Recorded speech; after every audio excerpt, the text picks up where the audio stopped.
one, my country Dr. Waiting. Listen, whether or not you accept my country is a force to reckon with. Me and I agree. This is an enemy that is strong.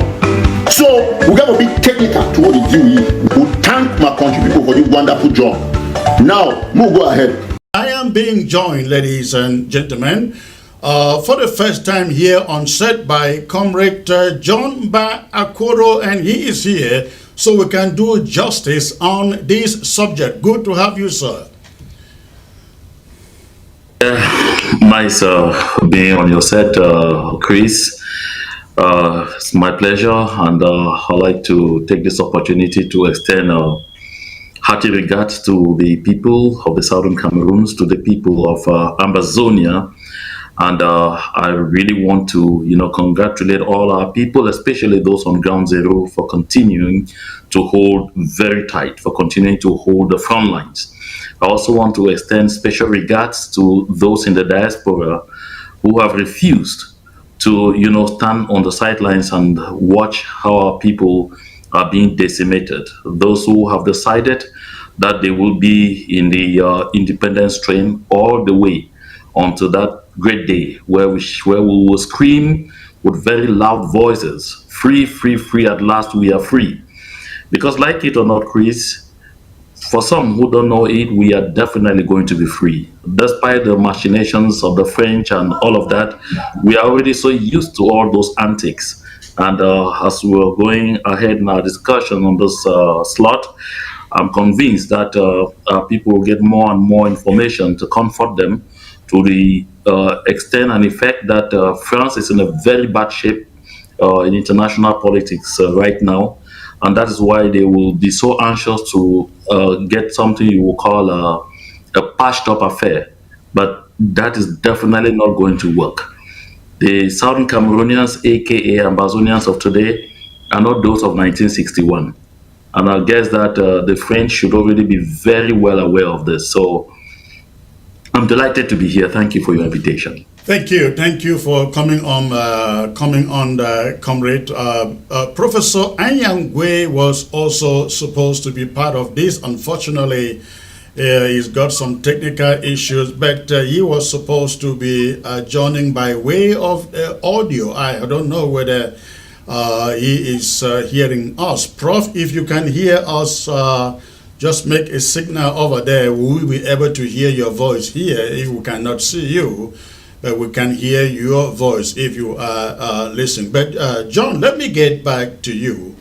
There has been this concerted effort by La République du Cameroun, not for 6 months, not for 1 year, for at least 3 years now, efforts to try to brainwash the population to believing that finally normalcy is coming back.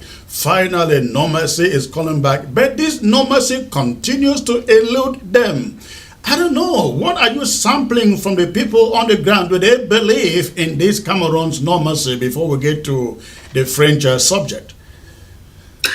If I talk to 10 people on the ground, 8 out of those 10 people remind me every day that we will stop at nothing short of independence. And this should tell you very clearly where we are. The people on the ground have had one concern, and they continue to have that concern over time. And I've taken time off to explain to our people on the ground why this concern is recurrent. The concern they have is about kidnapping for ransom, and I tell them what I've repeated on my platform over and over, that 80% of those who are kidnapping for ransom are really not those people fighting for the freedom of Ambazonia. Well above 80%. You will recall, Comrade Chris, somewhere in 2018, I think I had a telephone conversation with you before I actually went on the air to talk about this, that there was a meeting held. That was in 2000, and towards the end of 2018, at the residence of the former forestry minister, Tany Mbianyo Clarkson at Elever in Yaoundé. At that meeting, they agreed, because they were fighting over the prime ministership and Owanot Young was the prime minister, and they were frustrated that the bulk of the fighting was in the southern zone. And they agreed that they were going to hire people, some from Nigeria, others will be taken out of prison from everywhere, and send them to the northern zone and cause them to go out there and commit serious exactions on the population, because they needed to show that they needed to do extreme brutality on the population to achieve two things. Number one, show that the fighting was not only in the southern zone as they were fighting to take back the prime ministership. Number two, they needed to turn the people against their own very aspiration.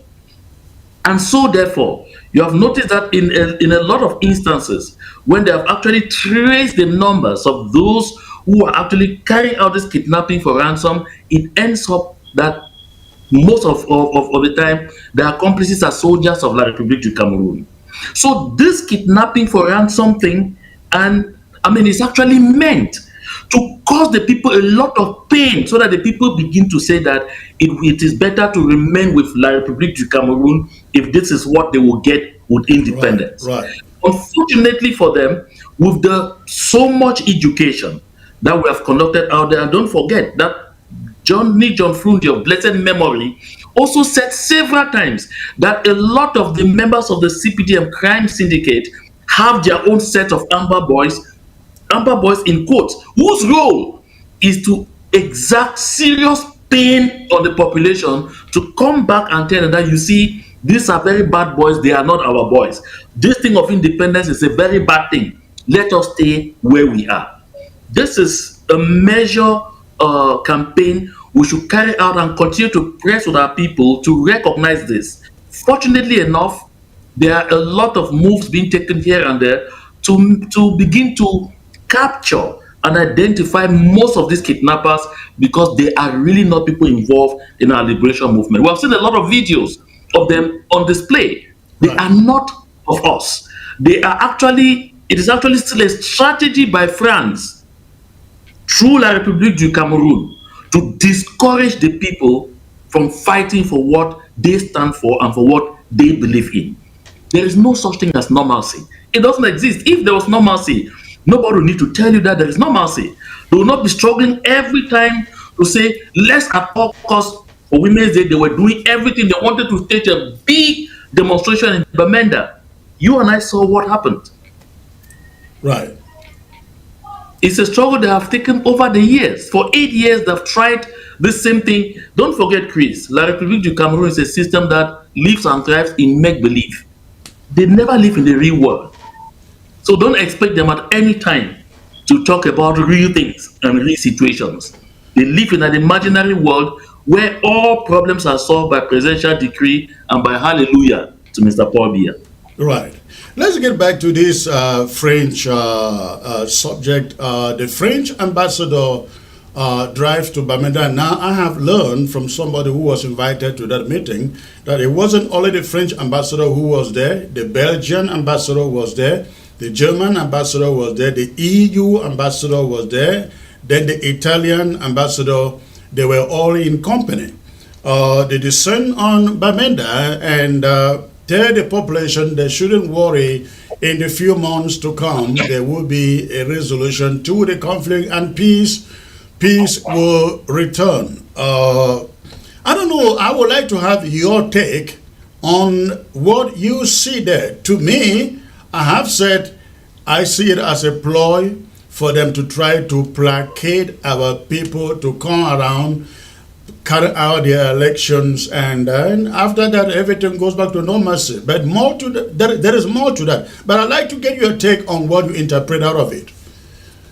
Chris, I know I have told the people of the Southern Cameroon several times, and I will repeat it even right here. France is the diplomatic powerhouse of the world. Make no mistake about that. France is the diplomatic powerhouse of the world. The French know one big thing. It is how to mobilize other people, other states to think that they are fighting a general cause, whereas they are fighting their cause. You see what is happening? The French of their own have really scarcely won any war after Napoleon Bonaparte. They found themselves in very murky and very difficult situations. And each time they are caught up in a very complicated situation, what they simply do is federate other nations to believe that they all face an existential problem if they, the French, lose their possessions.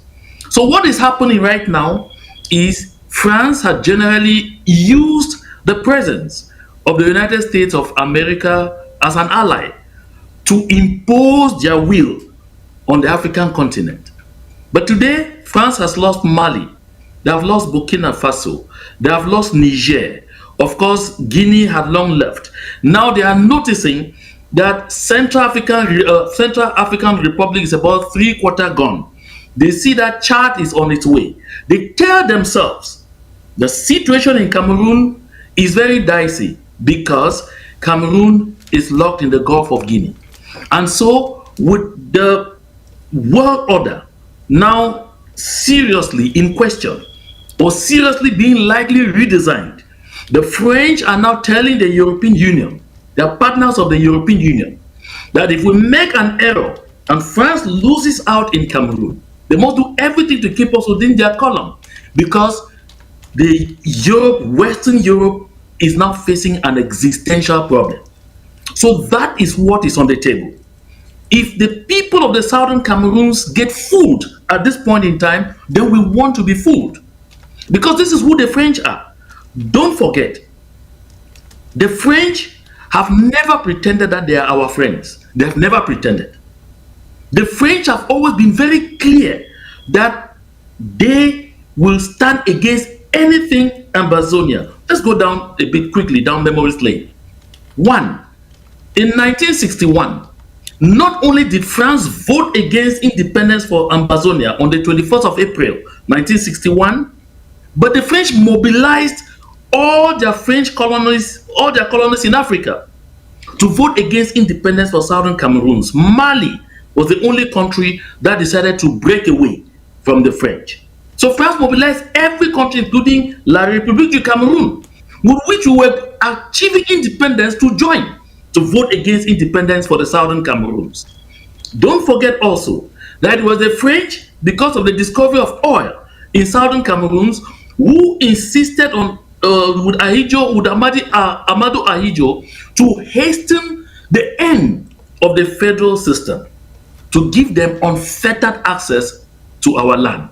So the French, even during sessions with the European Union, during this conflict, when they wanted to talk about sending intervention or showing greater presence with the situation between the southern Cameroons and La République du Cameroun, a French representative made clear at that session that she felt they were being so unfair to Mr. Paul Biya and his regime, so unfair for all the efforts that La République have been putting in to make sure that the people of the southern Cameroons are comfortable, and that we were even having... Once again, ladies and gentlemen, France has inserted itself into the Ambazonian conflict. more than our fair share of better treatment than we should even have deserved. The French representative never minks words saying that. Don't also forget, on the 2nd of February 2019, I had an outing, and that is still on my YouTube channel, the JMA Connection, for anyone to go refer to. 2nd of February 2019.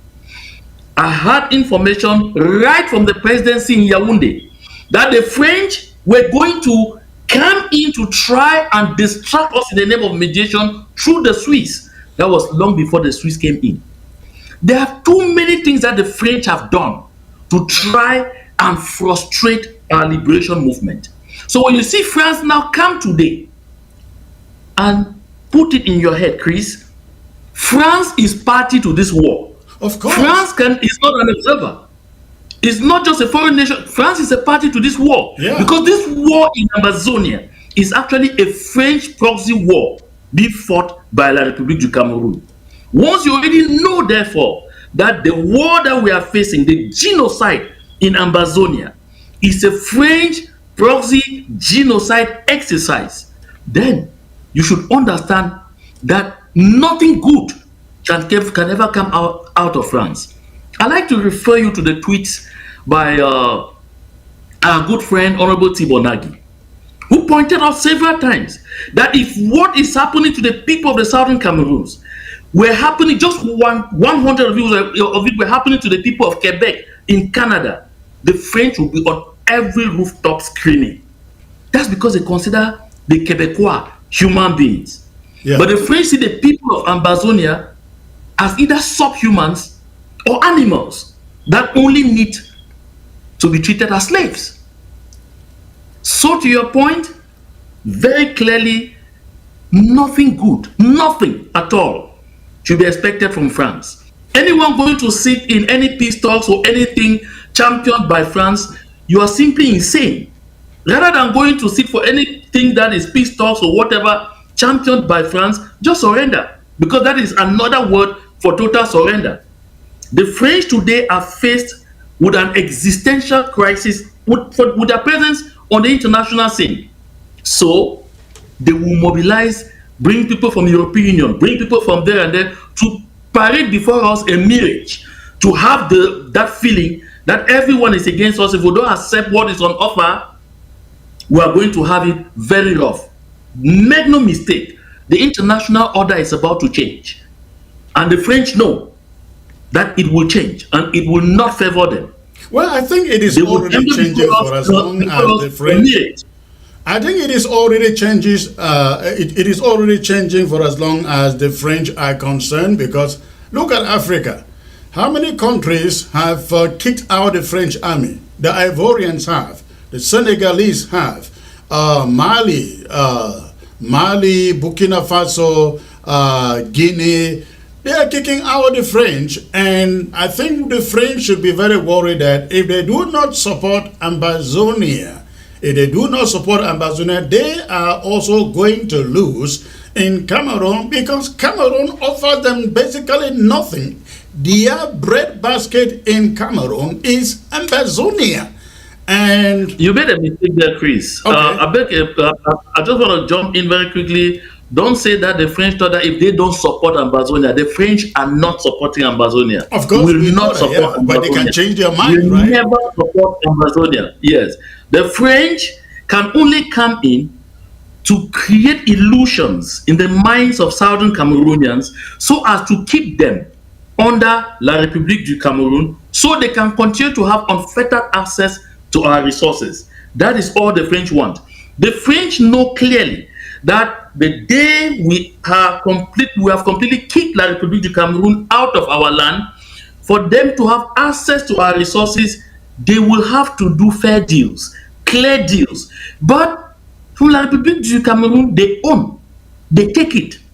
Nothing for the owners. That's why the people of Ndian, from where oil is coming out, they have no road to lead to their to the headquarters of that county. Where the oil you can't is. get to Mundemba. You can't get to Nkunda Titi.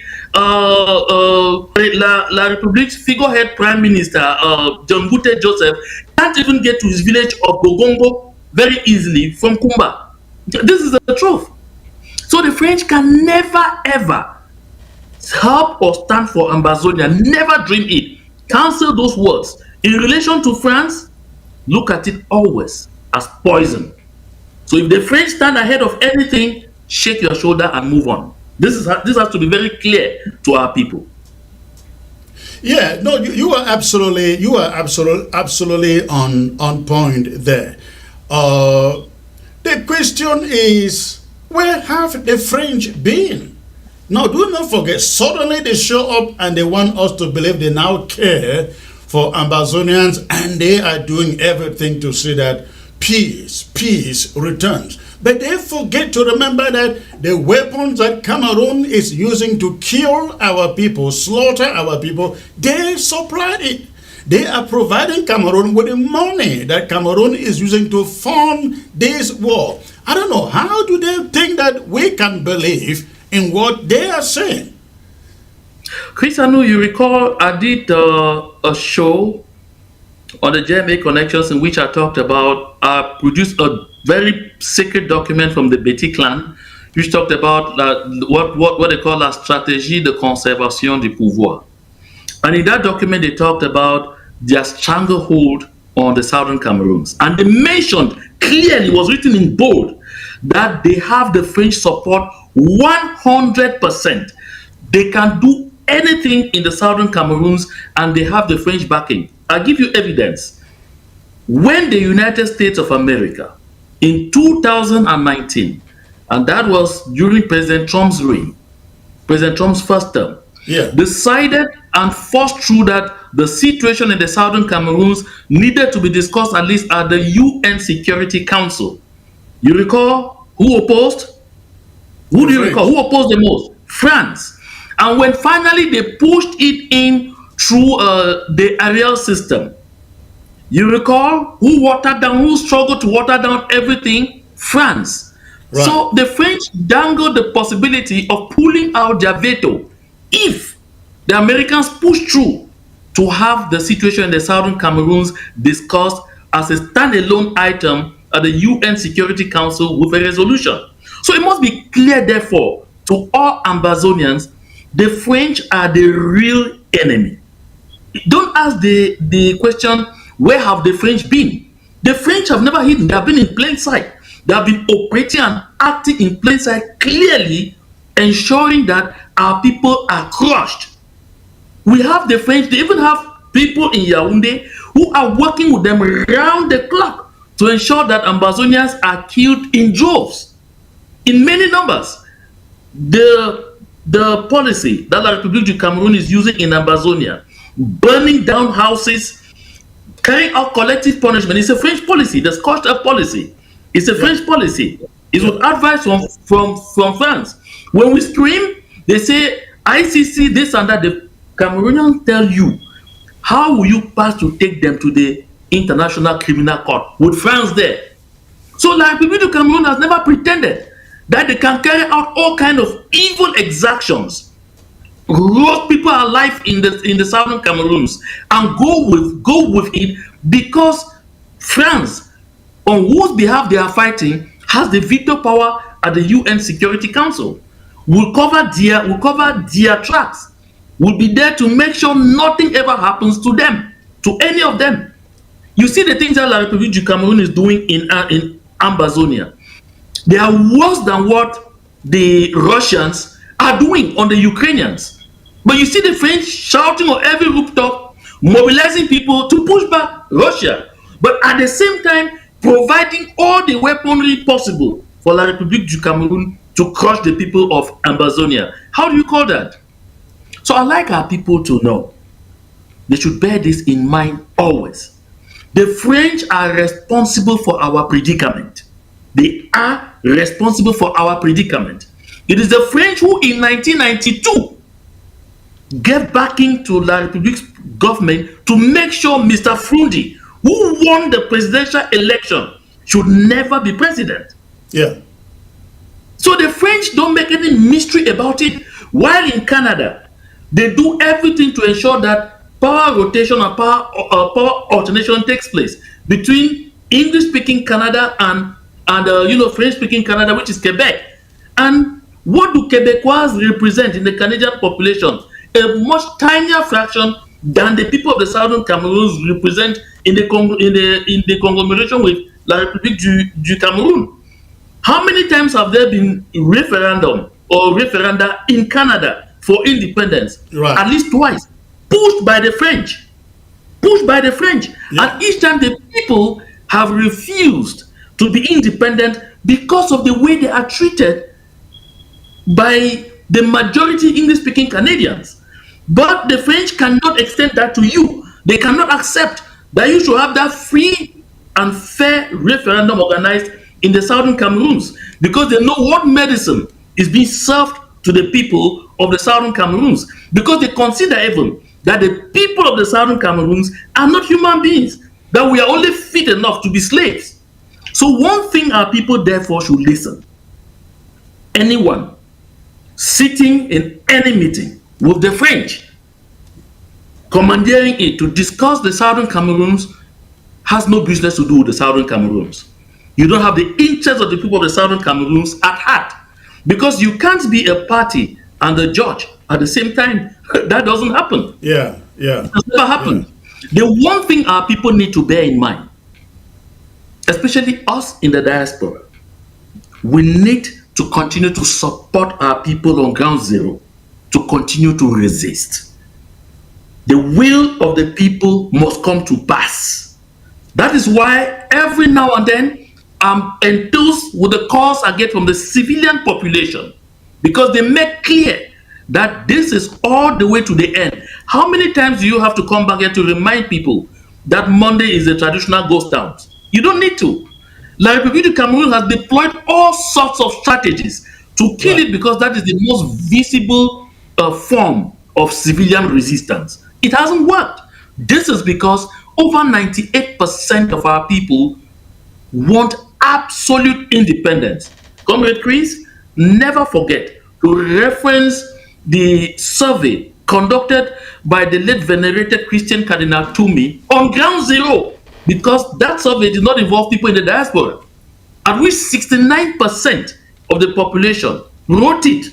They didn't just tick it because it was not up for ticking, wrote it, that what they want is absolute independence. This message must be sent to France in very clear terms, and our people must be sensitized enough to understand that our real enemy is not just La République du Cameroon. Our real enemy is France. La République du Cameroon is fighting a French proxy war. Absolutely, absolutely. And that is what I try to do here every day, letting our people know, hey, don't just get excited when you see people like the French coming in to say, we are now behind you, we are now trying to help you. It's about a decade now that they were supposed to help. They didn't help. They supplied the tools in which they use in slaughtering our people. But I like us to look at one angle in what the French are planning. Let us agree for a moment that in fact they are doing something behind in the background.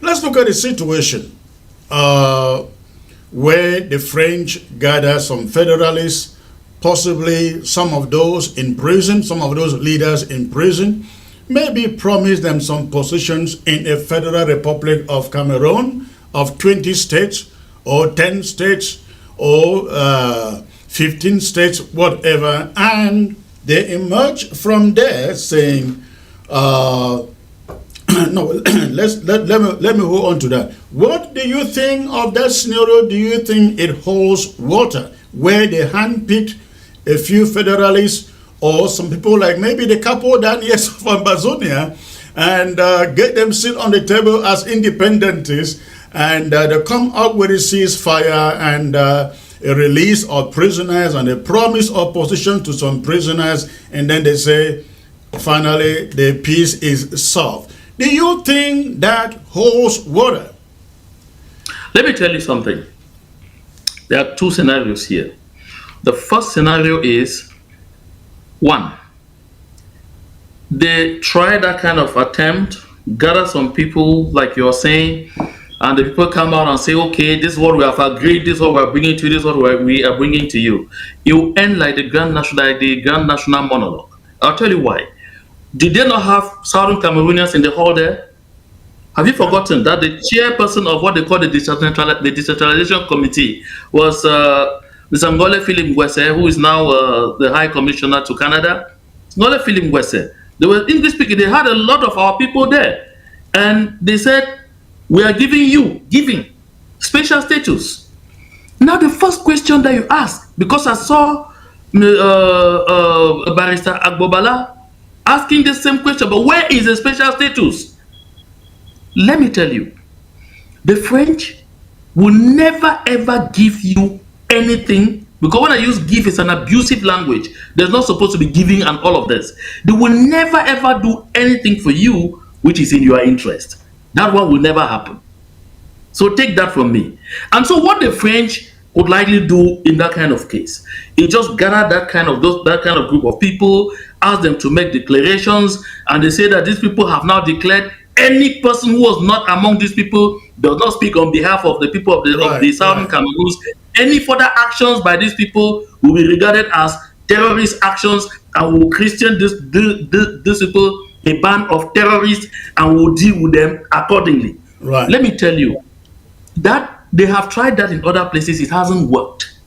They tried that before. That's how they did with the Bamileke people, the era of the Maquisards. It did not work, because the truth is, as long as the people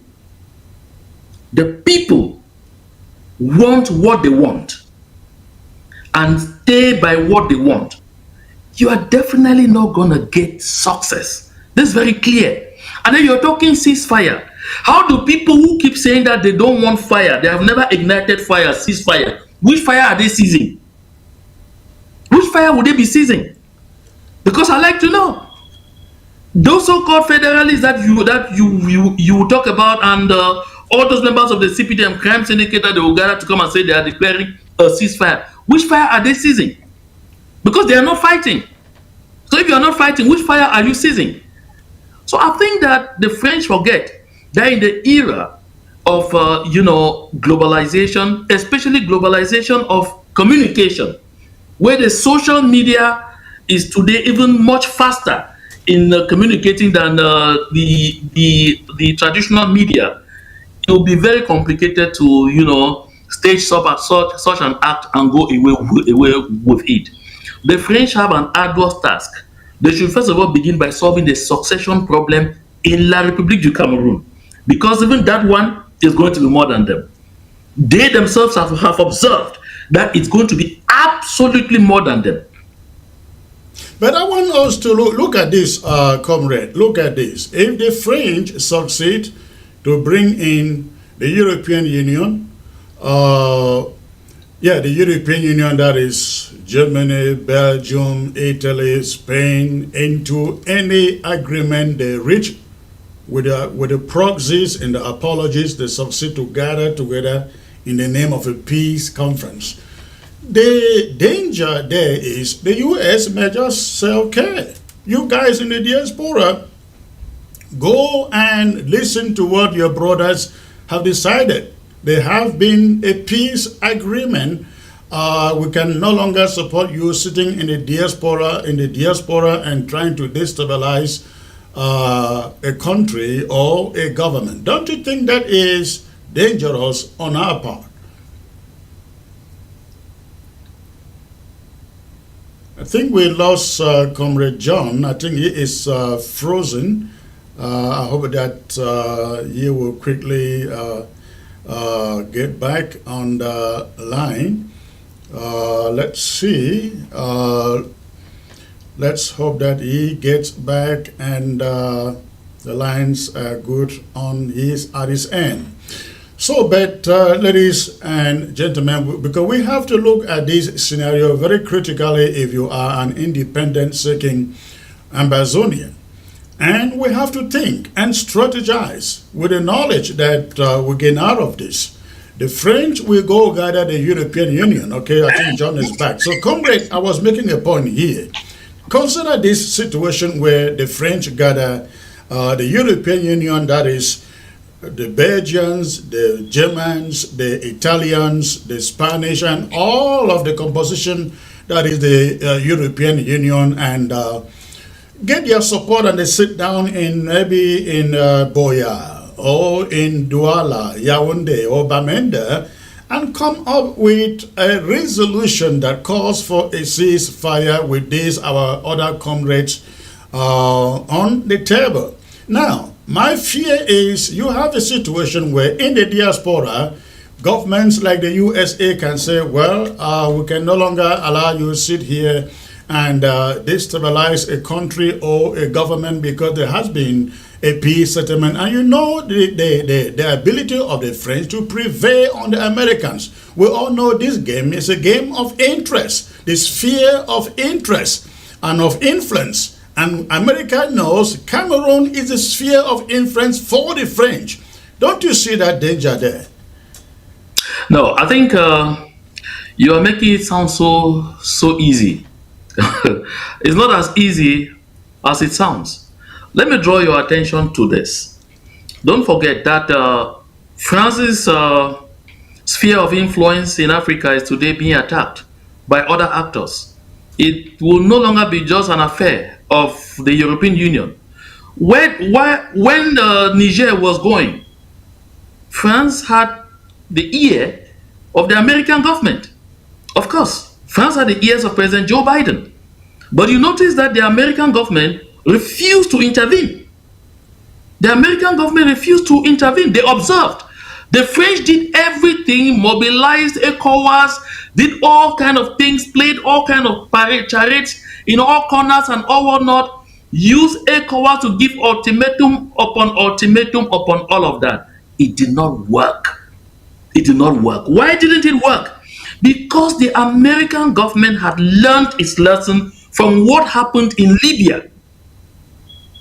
The American government had learned its lesson from what happened in Cote d'Ivoire with Laurent Gbagbo.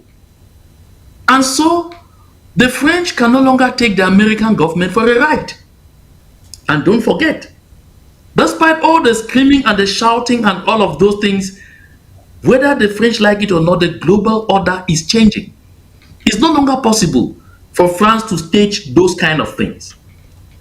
I want to be very clear here to our people.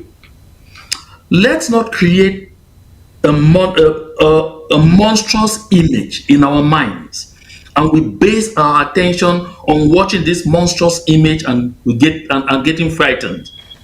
Even among those European nations, there are nations that know and recognize the challenges the people of the Southern Cameroons are facing. They recognize the difficulties the people of the Southern Cameroons are facing with La République du Cameroun. Don't forget, the Italian government had reminded the French that they were living off of Africa. Right. Look at the actions and positions of the Italian government, even vis-a-vis the situation in Ukraine, even in a dire situation like this one. It tells you the Italians will not just be dragged into anything like that by the nose. So I want to let our people understand. The Americans were there when Burkina Faso kicked France out. The Americans were there when Mali kicked France out. The Americans were even also there. The Americans were even present in Niger when the people of Niger kicked France out. And the American troops that were there have either totally been withdrawn or have been totally withdrawn. So one thing we should be clear about is that today, more than ever before, the Americans know that they cannot let the French pull them by the nostril. And so international relations today are being redefined. That thing you call spheres of influence are being redefined. So there are a lot of things, there's a lot of mutation going on in the international scene. And this is the time more than ever before for the people of the Southern Cameroons to make our case, to show strength, to make our case very clearly. And this will be a defining moment in our quest for freedom. This is a better, not a bad moment for us. Making this moment a better moment for us depends on us. Making it a bad moment for us depends on us. If we continue to stand on the fence and tell some people that, oh, that your Ambazonia, don't come and talk to me about it, that your thing, let me be clear here, Comrade Chris. Let me be very clear to you. You see, a lot of people in this liberation movement who were diehards are facing choices either to stay supporting the liberation movement or withdrawing, because they say the same people that they thought were fighting for our freedom are targeting their families. This should tell people who these people are. Because you notice, once they identify that you are a key supporter of the Southern Cameroon movement, you are based in the diaspora, they send people to go kidnap your family and ask for heavy ransoms. Yeah, yeah. And you think that is Amber Boys? No, it's not Amber Boys.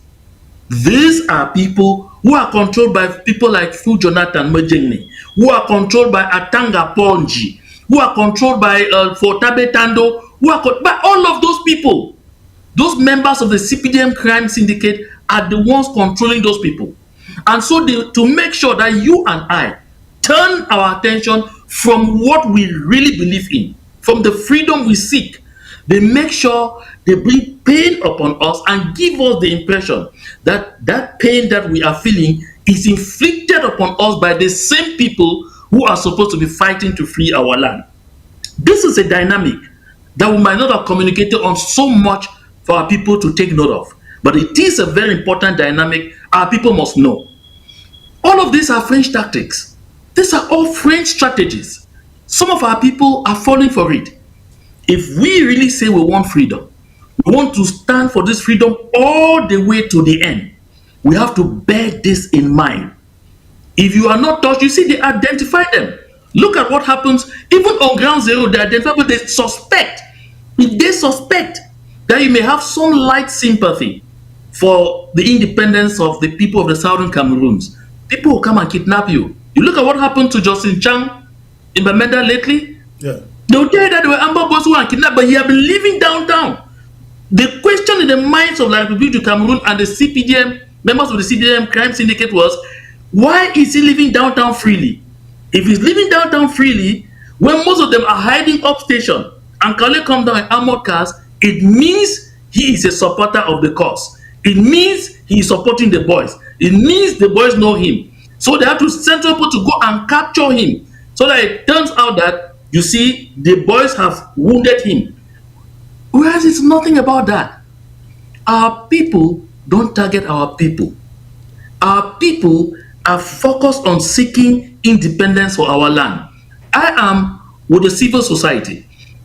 I work relentlessly with foot soldiers who go from community to community, building bridges between the self-defense forces and the civilian population to ensure that we minimize losses in terms of civilians. Why?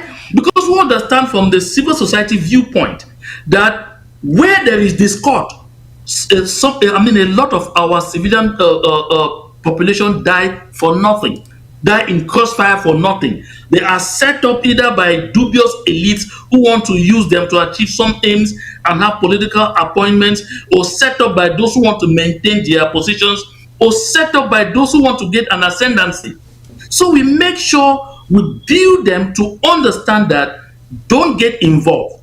When two elephants are fighting, don't transform yourself into the grass. And the local people come back to us with vital information that informs us to the effect that they themselves are realizing that a lot of these kidnappers are not people working for our liberation movement. And this is a thing. I like us to look at one angle to this potential mediation by the French. I don't know what you make of, recently we have seen Capo, Daniel, and a certain APAJ, Alliance is it for Peace and Justice, emerge with groups from every nook and corner, but groups that you cannot even recognize who they are, where they are coming from. You also saw, I guess, recently Milan Atam coming up with these caucuses of independentists and federalists. What do you make of what you see? Because I am kind of having, actually some people have brought this to my attention, that these groups are not unconnected to what the French are trying to do on the ground. I don't know, what is your take on these groups and what you think they are out for? Comrade Chris, in every situation like the one we are locked in, you always have opportunists. And don't forget, the way the French have always operated is they operate with people from within that they try to use from within to implode any form of resistance. And so I really don't want to get in any name calling.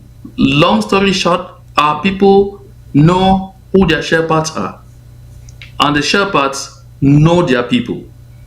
I suppose very clearly that the people of the southern Cameroons today are so sensitized, so educated on our situation, that not any Tom, Dick, or Harry can easily carry them sway.